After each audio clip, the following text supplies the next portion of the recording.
Importancia y papel de la filosofía en el siglo XXI.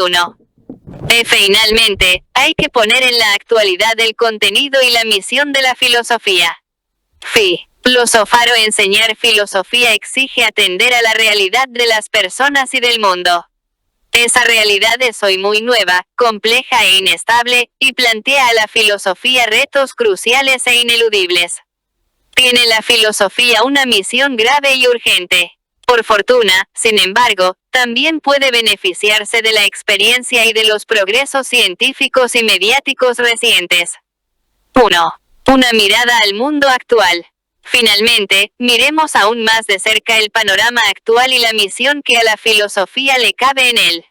No es exagerado confirmar que el siglo XX ha sido una centuria donde la humanidad ha vivido transformaciones y experiencias sin precedentes cercanos, al menos. Transformación que todavía está en curso, y que incluso se halla inmersa en paradojas cuya futura evolución y solución no aparecen claras aún en el horizonte. Sin duda, será cosa de las generaciones del siglo XXI encauzarlas y resolverlas.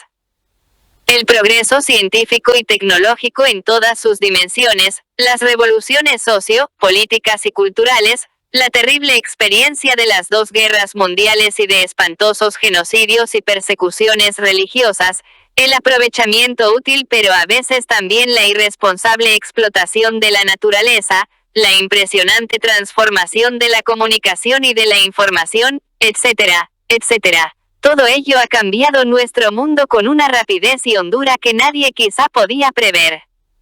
Hasta el punto de que, si muchas veces se ha recordado a Santo Tomás de Aquino como modelo de filósofo cristiano, hoy podríamos evocar de manera particular a San Agustín de Hipona, quien vivió asimismo una transformación de su mundo con una radicalidad y dimensión global semejantes. Entre los muchos diagnósticos de esa transformación, y lo que exige de nosotros particularmente de los cristianos, asombran por su agudeza y acierto, pues además aún quedaba mucho de siglo, los primeros párrafos del documento Gaudium et Spes, del Concilio Vaticano II. Merece la pena recoger diversos fragmentos de ese análisis y de los correspondientes desafíos que a todos plantea. He aquí algunos rasgos fundamentales del mundo moderno. El género humano se halla en un período nuevo de su historia, caracterizado por cambios profundos y acelerados, que progresivamente se extienden al universo entero. Los provoca el hombre con su inteligencia y su dinamismo creador, pero recaen luego sobre el hombre, sobre sus juicios y deseos individuales y colectivos, sobre sus modos de pensar y sobre su comportamiento para con las realidades y los hombres con quienes convive. Tan es jamás el género humano tuvo a su disposición tantas riquezas, tantas posibilidades, tanto poder económico. Y, sin embargo, una gran parte de la humanidad sufre hambre y miseria y son muchedumbre los que no saben leer ni escribir. Nunca ha tenido el hombre un sentido tan agudo de su libertad, y entre tanto surgen nuevas formas de esclavitud social y psicológica. Mientras el mundo siente con tanta viveza su propia unidad y la mutua interdependencia en ineludible solidaridad, se ve, sin embargo, gravísimamente dividido por la presencia de fuerzas contrapuestas. Persisten, en efecto, todavía agudas tensiones políticas, sociales, económicas, raciales e ideológicas, y ni siquiera falta el peligro de una guerra que amenaza con destruirlo todo. Se aumenta la comunicación de las ideas, sin embargo, aun las palabras definidoras de los conceptos más fundamentales revisten sentidos harto diversos en las distintas ideologías. Por último, se busca con insistencia un orden temporal más perfecto, sin que avance paralelamente el mejoramiento de los espíritus. Afectados por tan compleja situación, muchos de nuestros contemporáneos difícilmente llegan a conocer los valores permanentes y a compaginarlos con exactitud al mismo tiempo con los nuevos descubrimientos. La inquietud los atormenta, y se preguntan, entre angustias y esperanzas, sobre la actual evolución del mundo. El curso de la historia presente es un desafío al hombre que le obliga a responder. La turbación actual de los espíritus y la transformación de las condiciones de vida están vinculadas a una revolución global más amplia, que da creciente importancia, en la formación del pensamiento, a las ciencias matemáticas y naturales y a las que tratan del propio hombre, y, en el orden práctico, a la técnica y a las ciencias de ella derivadas. El espíritu científico modifica profundamente el ambiente cultural y las maneras de pensar. La técnica con sus avances está transformando la faz de la Tierra e intenta ya la conquista de los espacios interplanetarios. La propia historia está sometida a un proceso tal de aceleración, que apenas es posible al hombre seguirla.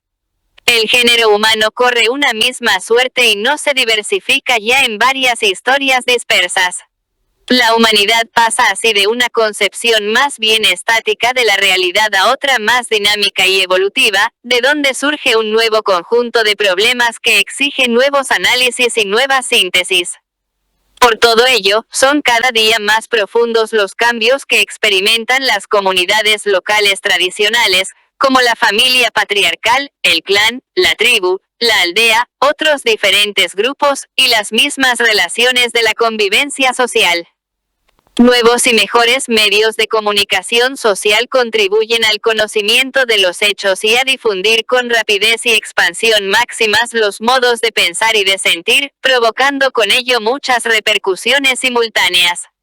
Una tan rápida mutación, realizada con frecuencia bajo el signo del desorden, y la misma conciencia agudizada de las antinomias existentes hoy en el mundo, engendran o aumentan contradicciones y desequilibrios.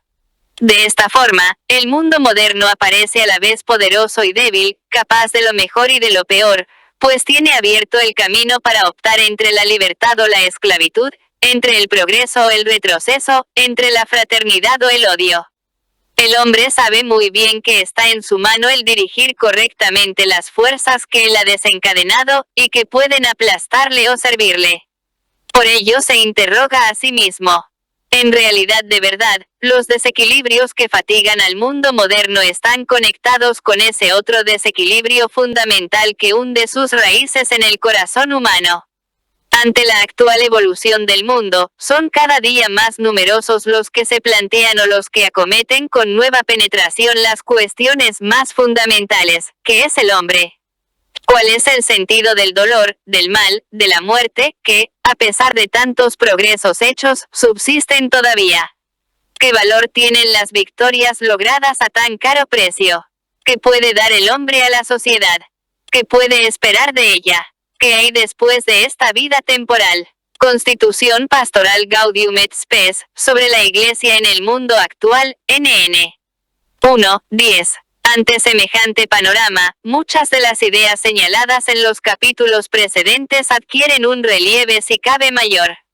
Los problemas planteados son hoy no solo graves, sino a menudo también urgentes. Además, la misma evolución cultural polariza y agrava incluso las posturas ante la filosofía. Algunos la consideran precisamente más necesaria que nunca, mientras que otros la tienen por inútil y definitivamente superada. Decididamente, hay que contar con todo esto. La filosofía debe vivirse y ejercerse en su tiempo. Ha de tener en cuenta su contexto histórico y cultural. No puede hacerse de espaldas a los problemas reales de su tiempo. No puede ignorar lo que ha sucedido y en qué situación existencial se encuentran las personas, que son los agentes y a la vez los destinatarios del ejercicio de la filosofía. Por eso la filosofía se vuelve estéril cuando se convierte en un discurso autorreferencial o dirigido a sus propios y exclusivos cultivadores. Gunther Anders, 1902-1992, sugirió una vez que un filósofo que solo escribe para filósofos es tan absurdo como un panadero que solo hace pan para otros panaderos. 2. Problemas y retos para la filosofía actual. Las cuestiones y los desafíos descritos antes, y desde una perspectiva más actual, pueden agruparse quizá en tres grupos. 2.1. Organizar y asimilar el conocimiento. En el capítulo 3 ya se habló de la profusión de conocimientos o de información de que hoy disponemos. Una abundancia que no cesa de crecer, tanto en abundancia como en modalidades o formatos, y que cada vez es más difícil de asimilar. Pero esto no es lo más grave. Lo más preocupante es que ese enorme caudal se ofrece a menudo sin criterio alguno, o incluso peor, orientado ideológica o comercialmente. Como ya es común reconocer, el exceso de conocimientos o informaciones puede acabar saturando al receptor. Ante tal exuberancia cuantitativa, es fácil que vaya disminuyendo la sensibilidad para la valoración cualitativa de cada contenido recibido. Además, la rapidez con que se sucede la comunicación de las informaciones provoca que unas noticias sepulten o hagan olvidar rápidamente las anteriores, por relevantes que sean. Sin un esfuerzo especial por estar alerta, va generándose en las personas una especie de anestesia ante los acontecimientos más variados, o sencillamente se equiparan simplemente como meros sucesos pasajeros. Tanto da un evento lúdico cercano como un drama humano lejano. Todo se iguala, perdiendo entonces seriedad, significatividad y permanencia. Importa más estar al día que poseer verdades hondas y permanentes. Esta posible tendencia se potencia si además intervienen los intereses de quienes difunden conocimiento o emiten información. En no pocas ocasiones, estos agentes generan, elaboran y difunden conocimiento ya seleccionado o moldeado más por intereses particulares que por la verdad o relevancia misma de su contenido. Tales intereses pueden ser ideológicos, bien promoviendo una determinada línea o corriente de pensamiento, bien pretendiendo influir cultural o políticamente, o pueden ser hasta comerciales, orientando la información al consumo o disfrute de ciertos productos o actividades. Por cierto, que los filósofos no están exentos de este peligro de orientar el conocimiento filosófico, en su caso, según intereses ajenos o añadidos al puro deseo de conocer. Tal actitud arruinaría en su raíz la filosofía así ejercida. Decía Gilson, en su Amor a la sabiduría, que la filosofía se vuelve impura tan pronto como es animada por cualquier otro motivo que no sea la voluntad de conocer las cosas exactamente como son y de, conociendo la verdad, darle una expresión adecuada.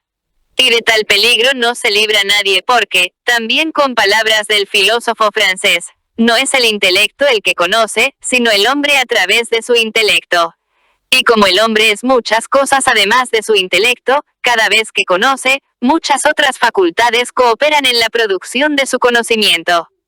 Entre ellas, la más importante es la voluntad.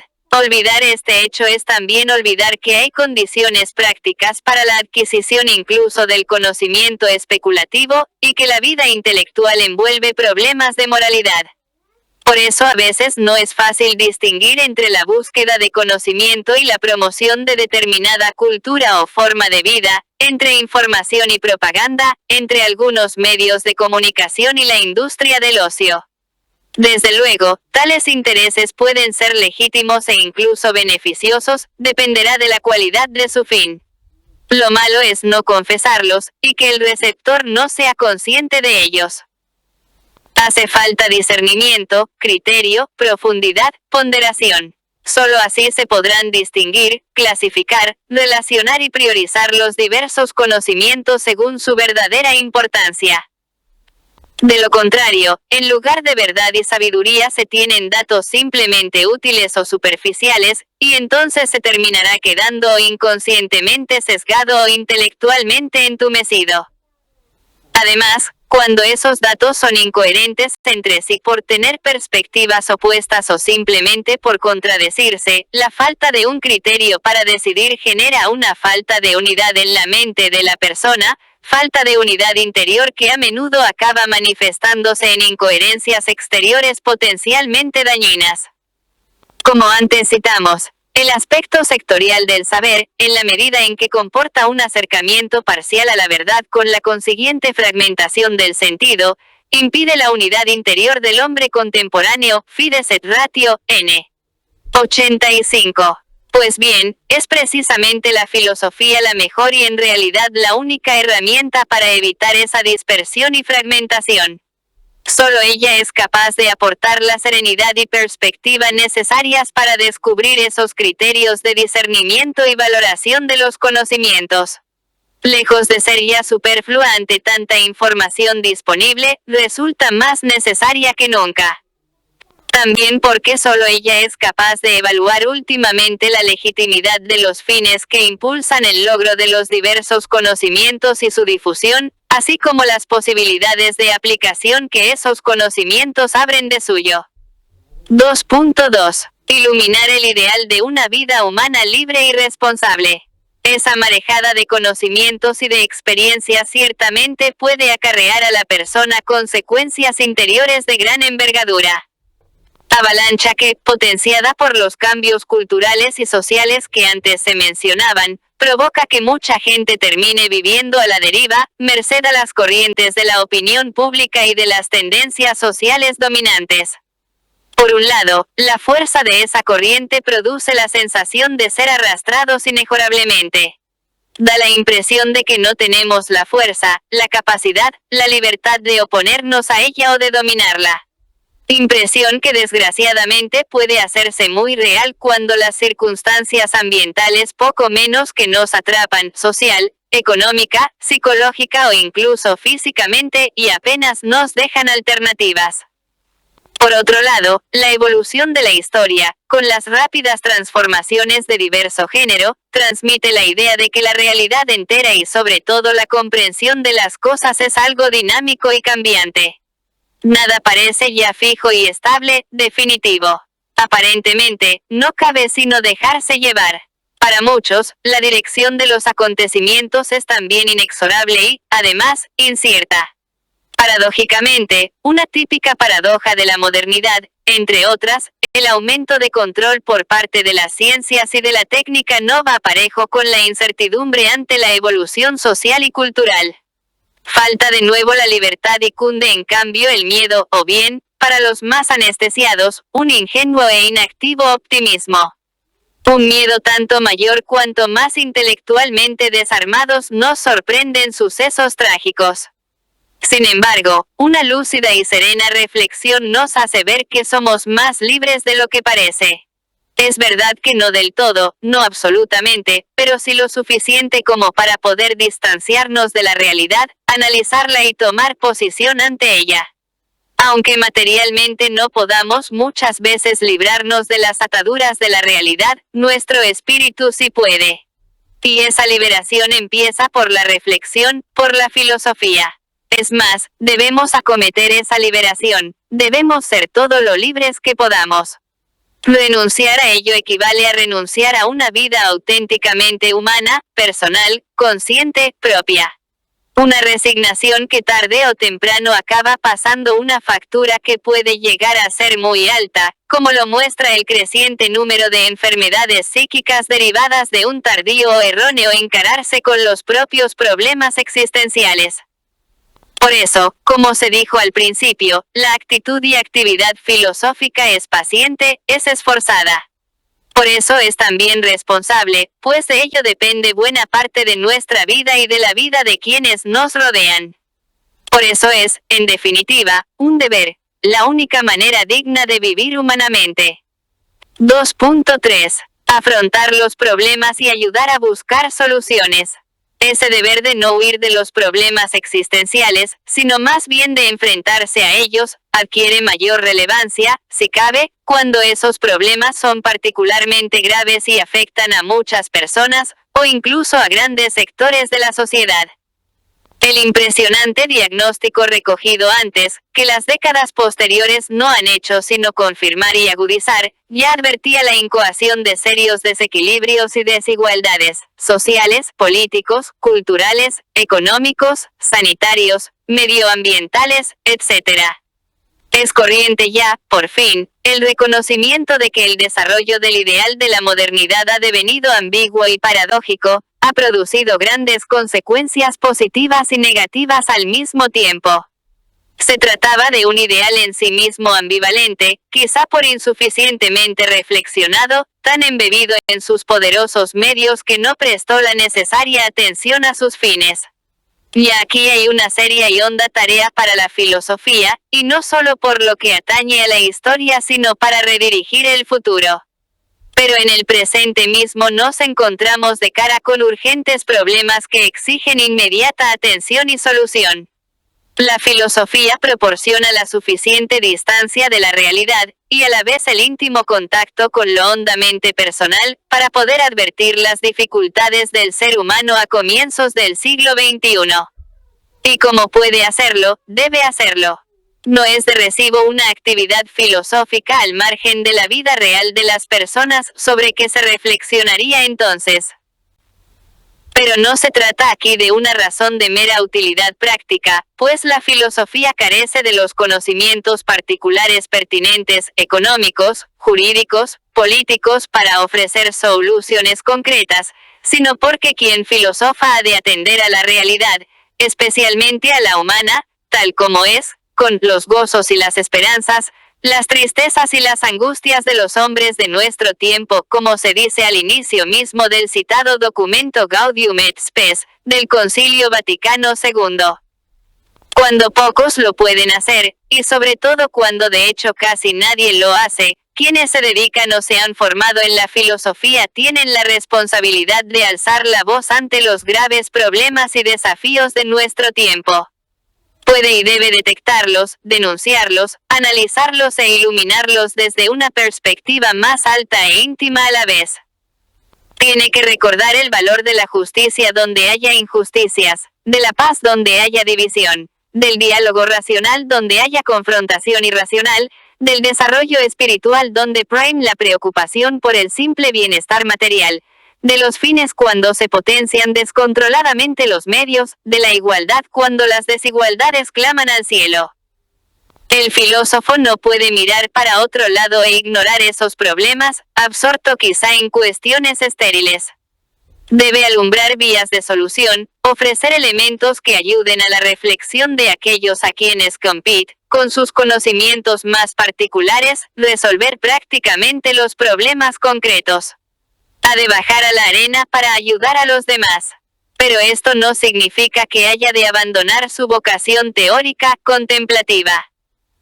Lo que ocurre es que quien filosofa está convencido, y se esfuerza por transmitir esa convicción, de que el saber, la reflexión, la argumentación, la crítica constructiva o denunciante, el diálogo, ayuda decisivamente al esclarecimiento de las cuestiones difíciles, a la prevención y a la solución de las consecuencias perjudiciales de las acciones humanas. Por eso la actitud teórica no es inútil, nada hay más práctico que una buena teoría, se suele decir con acierto, verdades que parecen muy abstractas, demasiado generales y alejadas de lo concreto, son a la larga las que luego nutren y fecundan toda la realidad, como la nieve de las montañas que se va fundiendo y acaba regando valles y llanuras. Cualquier competente historia de las ideas demostrará la decisiva aunque lenta influencia de la filosofía, eso sí, para bien o para mal, en la entera sociedad. 3. Oportunidades y espacios para la filosofía en el siglo XXI. Tal vez el cuadro que se ha dibujado parezca excesivamente sombrío, y quizás se haya presentado la filosofía solo como un desesperado remedio de desventuras. Desde luego, no cabe duda de que se trata de una parte de la realidad, y de que dicha función no es ya pequeña tarea. Pero es también verdad que la sociedad del siglo XX y XXI ha logrado inmensos beneficios a la humanidad, unos medios que pueden usarse de un modo increíblemente favorable también para el pensar. Y la filosofía puede beneficiarse de ellos, e incluso puede, y debe, potenciar esas ventajas. La actividad filosófica del siglo XXI no solo tiene una difícil misión preventiva y terapéutica ante problemas que muchas veces quieren confinarla. No todo es negativo para ella.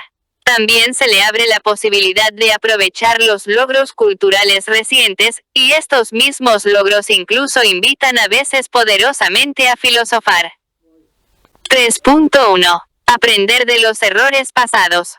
De entrada, no es poca ventaja ser consciente de la propia historia, aunque algunas veces haya sido lamentable.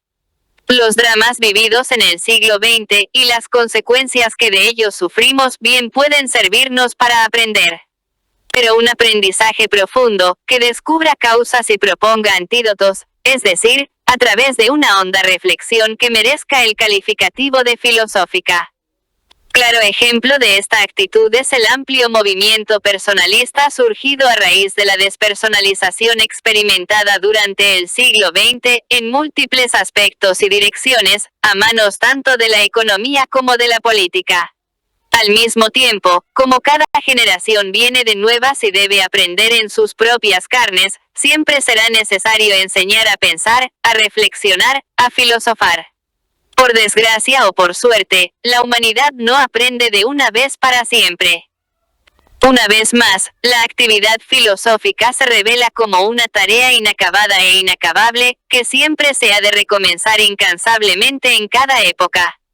Lo cual no es sino una llamada más a la necesaria paciencia para quien ejerce o, más aún, enseña filosofía.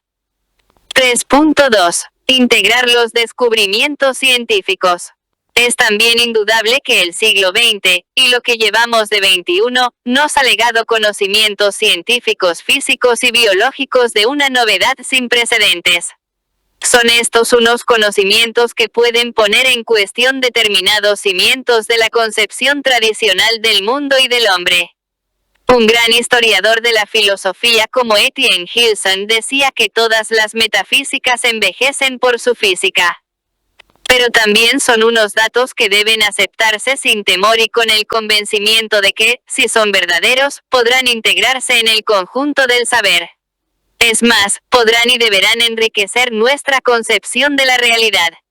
De nuevo, habrá de ser la filosofía la que, desde su perspectiva universal, pueda integrar ese nuevo saber. Más aún, la filosofía misma, como sabiduría global, deberá enriquecerse con esas aportaciones científicas, sin verlas como extrañas por más que provengan de campos y métodos tan particulares.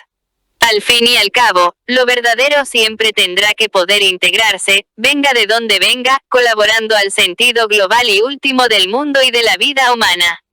Es cierto que algunos científicos pretenden disolver o eliminar la filosofía en favor de la ciencia. Pero sería un error despreciar sin más por eso la actividad científica misma, cuyo afán de rigor es sin duda encomiable y que en sí misma es una búsqueda de auténticas verdades. Sin miedos ni complejos, y con esfuerzo y dedicación, la reflexión filosófica debe tratar de integrar esos avances, que además forman ya parte importante de la cultura contemporánea. El equilibrio aquí es ciertamente difícil, pero necesario. Entregarse con armas y bagaje a la ciencia experimental es abandonarse al materialismo, pero renunciar al diálogo con ella es separarse fatalmente de la realidad. Por fortuna contamos hoy con competentes y pujantes grupos de investigación embarcados en esta tarea del diálogo entre la ciencia y la filosofía. Y desde la misma Iglesia se alienta a los científicos mismos a ser conscientes de su misión, grandiosa y limitada a la vez. Dirijo también unas palabras a los científicos, que con sus investigaciones nos ofrecen un progresivo conocimiento del universo en su conjunto y de la variedad increíblemente rica de sus elementos, animados e inanimados, con sus complejas estructuras atómicas y moleculares.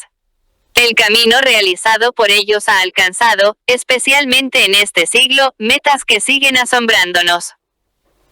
Al expresar mi admiración y mi aliento hacia estos valiosos pioneros de la investigación científica, a los cuales la humanidad debe tanto de su desarrollo actual, siento el deber de exhortarlos a continuar en sus esfuerzos permaneciendo siempre en el horizonte sapiencial en el cual los logros científicos y tecnológicos están acompañados por los valores filosóficos y éticos, que son una manifestación característica e imprescindible de la persona humana.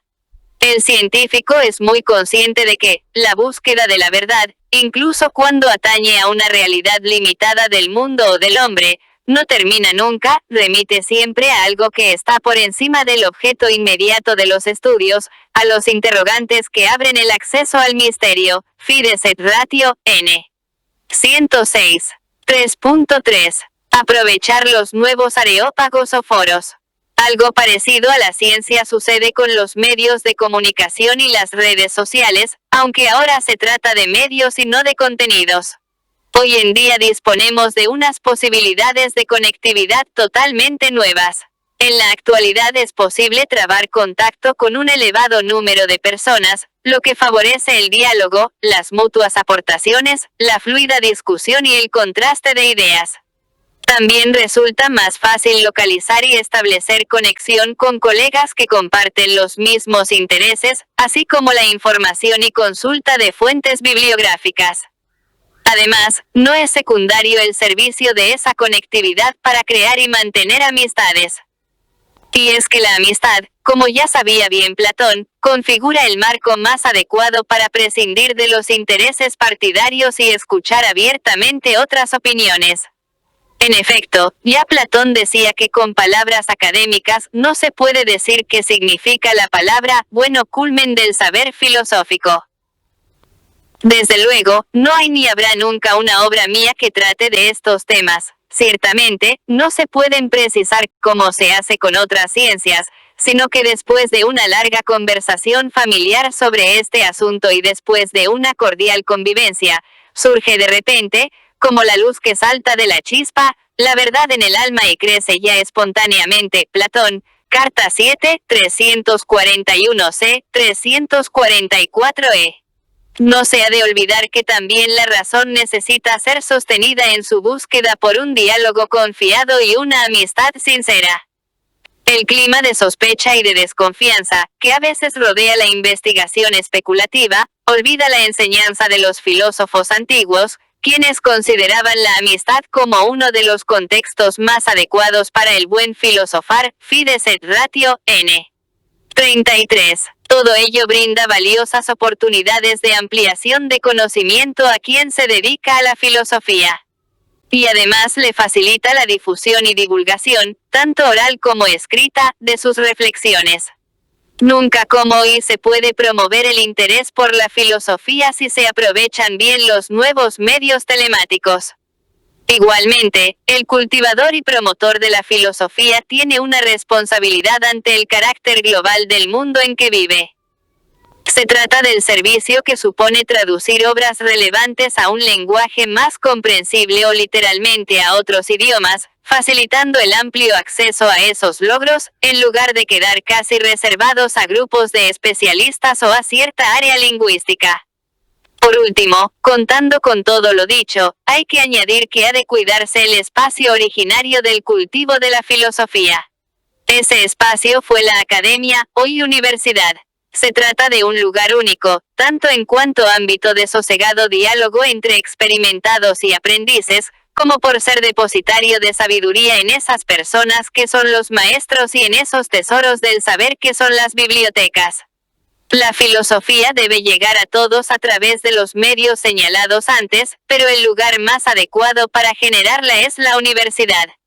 Ella es, y debería seguir siendo especialmente para todo el que pasa por ella, la alma mater, madre nutricia, que alimente la reflexión que luego redundará en beneficio de toda la sociedad. Para seguir leyendo. Manuel García Morente, Ensayos sobre el progreso, edic. Encuentro, Madrid, 2011.